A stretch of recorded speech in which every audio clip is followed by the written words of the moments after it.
திருப்பூர் மாவட்டம் மடத்துக்குளம் வட்டம் கடத்தூர் என்னும் ஊரில் அமராவதி ஆற்றின் கரைக்கு அருகில் அமைந்துள்ள அர்ச்சுனேஸ்வரர் சிவன் கோயில் ஒரு மிக பழமையான சுயம்பு சிவாலயமாகும்.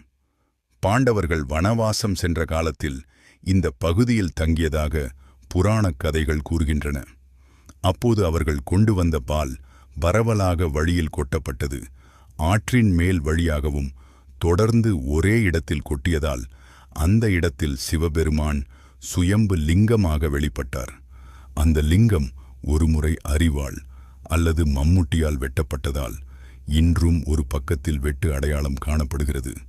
மேலும் அதிகாலையில் சூரியன் உதிக்கும்போது சூரிய கதிர்கள் பரவலாக ஆற்றின் மேல் வழியாகவும் பட்டு சிவபெருமானின் முகத்தில் விழுவது இந்த ஆலயத்தின் ஒரு அற்புதமான தெய்வீக சிறப்பாக பக்தர்களால் போற்றப்படுகிறது.